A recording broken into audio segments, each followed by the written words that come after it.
अरे माधुरी बेटा सुन तो। माधुरी की सासू मां ने माधुरी को आवाज लगाई। माधुरी बोलती, हाँ मम्मा बोलो क्या चाहिए। अरे बेटा चाहिए कुछ भी नहीं, तुझे पता है ना जो मुझे चाहिए होता है मैं खुद ले लेती हूँ।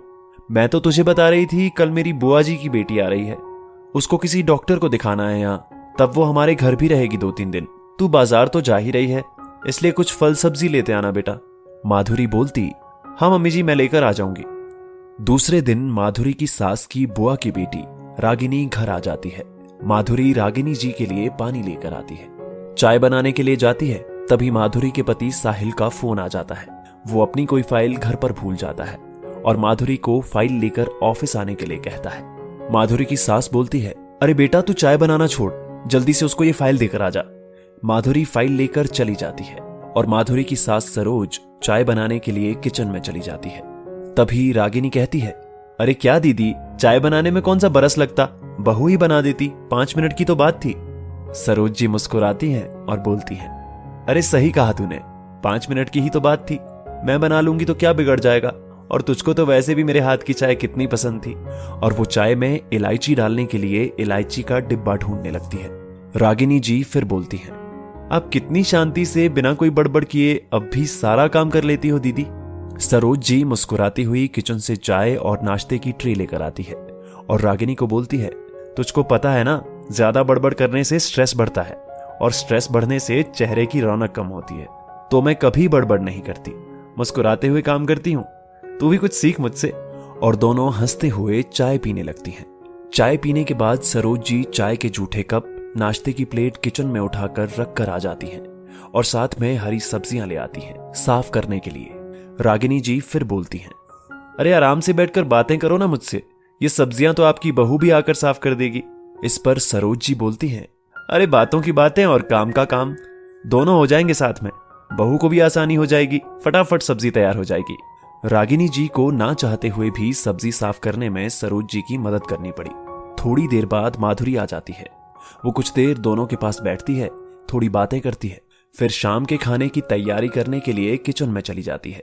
हरी सब्जियों को साफ किए हुए देखकर माधुरी खुश होती है और बोलती है, अरे मम्मा आपने तो मेरा काम आसान कर दिया, हमेशा की तरह, और मुस्कुरा देती है। सरोज जी भी अपनी बहू को देखकर मुस्कुरा देती है। रागिनी जी को प्यास लगती है, वो माधुरी को आवाज लगाती है। तभी सरोज जी खुद पानी का गिलास लाकर रागिनी जी को दे देती हैं। बाहर कपड़े सूख रहे थे। सरोज जी बाहर से कपड़े लेकर आती हैं और समेटने के लिए बैठ जाती हैं। रागिनी जी को ये सब थोड़ा अटपटा सा लगता है। मन ही मन में सोचती हैं, ये दीदी बहू तो ले आई, पर बहू का सुख लेना इनको नहीं आया। मेरे ठाठ है, सोफे पर बैठी बैठी दोनों बहुओं को ऑर्डर पर ऑर्डर लगाती हूँ। मजाल है कभी मैंने एक गिलास पानी भी अपने हाथों से पिया हो। और दीदी को देखो, सारा दिन घर के कामों में इस महारानी की मदद करती रहती है, इसको सर पर चढ़ा लिया है, एक दिन पछताएगी। ऐसा सोचते सोचते ना चाहते हुए भी रागिनी जी कपड़े समेटने में मदद करने लगी। रागिनी जी को सरोज जी के घर पर रहते हुए 2 दिन हो गए, पर उन्होंने एक बार भी सरोज जी को बहू के ऊपर बड़बड़ करते हुए और उसको ऑर्डर देते हुए नहीं देखा। जो भी चीज चाहिए होती थी सरोज जी खुद जाकर ले आती थी। दोपहर में रागिनी जी और सरोज जी दोनों गपशप कर रही थी। रागिनी जी सरोज जी को मोबाइल में कुछ तस्वीरें दिखा रही थी। सरोज जी का चश्मा ऊपर वाले कमरे में रह गया था और माधुरी उस वक्त सो रही थी। तो सरोज जी ने रागिनी जी को कहा, मैं चश्मा लेकर आती हूँ रागिनी, ऐसे तो मुझसे देखा नहीं जाता बिना चश्मे के। तभी रागिनी जी बोलती हैं, क्या दीदी, जब से आई हूं तब से देख रही हूं आप अपना हर काम खुद कर रही हो, माधुरी को ही आवाज लगा दो, वो भी पकड़ा सकती है तुमको चश्मा। हम फिर बहुएं लाती क्यों हैं? मैं तो आपके जैसे कभी नहीं करती, एक आवाज लगाती हूं, दोनों बहुओं को सीधा कर रखा है, एक आवाज पर ही दोनों की कंपकंपी छूट जाती है। तुम बहू तो ले आई हो दीदी, पर सास बनना तुम्हें नहीं आया। सरोज जी हंसते हुए सोफे पर बैठ जाती हैं और रागिनी जी से बोलती हैं, सच कह रही है रागिनी तू, मुझको तेरे जैसे बहू को डराना नहीं आता, उससे काम लेना भी नहीं आता, और ना ही बहू पर बड़बड़ करना आता है। अरे मुझको तो ये सब चीजें सीखनी भी नहीं है, पर मैं तुझको बोल रही हूं तू भी ये सब करना छोड़ दे। अरे जब तक हमारे हाथ पैर सही सलामत हैं, इनको काम कर लेने दे। मैं बहू लेकर आई हूं, कोई सेक्रेटरी नहीं जो उसको हर वक्त बेवक्त बिना वजह ऑर्डर देती रहूं। अगर मैं कोई उसकी हेल्प कर देती हूं तो वो मुझसे भी खुश रहती है और मुझको सम्मान देती है, अपनापन देती है, प्यार देती है और तेरी बहू है जिनको तू डरा के रखती है। वो भले ही सामने तुझसे डरती हैं, पर पीठ पीछे तेरी बुराइयां करती हैं, तुझे बद्दुआ देती रहती हैं। और तेरे जो ये जोड़ों का दर्द है वो भी सारा दिन एक जगह सोफे पर बैठे रहने से हुआ है। अरे कुछ चला कर, अपना काम खुद किया कर, फिर देख कैसे ये जोड़ों का दर्द छू मंतर हो जाता है। और सारा दिन घर में बहू पर जो बड़बड़ करती रहती है, तू उससे देख तेरा चेहरा कितना बेनूर हो गया है। तुझसे बड़ी हूं मैं, पर मेरा चेहरा देख, अभी तक निखार वैसा का वैसा है जैसा पहले था।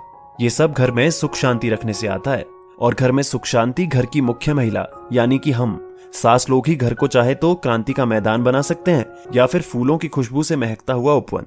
इन फूलों में अगर हम कभी कभी प्यार की हल्की फुल्की बारिश कर देंगे तो ये उपवन कभी मुरझाएगा नहीं, हमेशा खिलखिलाता रहेगा। छोटे मोटे कामों में बहू की मदद कर दे तो कोई आफत नहीं आती, बल्कि हम खुद स्वस्थ बने रहते हैं। रागिनी जी को बात तो समझ में आ रही थी, पर वो समझना नहीं चाह रही थी। नींद आ रही है मुझको, तो वो ऐसा बोलकर सो गई। पर सरोज जी बिना रागिनी जी की बातों में आए चाय बनाने चली गई। उनकी बहू के उठने का टाइम जो हो रहा था, ये दोनों सास बहू की गपशप का टाइम था। ये सरोज जी ने कहा कि मेरे तो जब तक हाथ पैर चलेंगे मैं कोई काम किसी से नहीं कराऊंगी, अपने आप करूंगी। मेरी बहू मेरी सहेली है, कोई सेक्रेटरी नहीं। दोस्तों, ये काल्पनिक कहानी है, पर बहुत से घरों में हम देखते हैं बहू के आते ही सब अपनी जिम्मेदारियों से पीछा छुड़ा लेते हैं। एक पानी का गिलास भी अपने आप पीना तौहीन समझते हैं। पर क्या ये सही है? जब तक आप सही सलामत हो, अपना काम खुद कर सकते हो, तो फिर हर बात के लिए बहू को आवाज देना क्या सही है?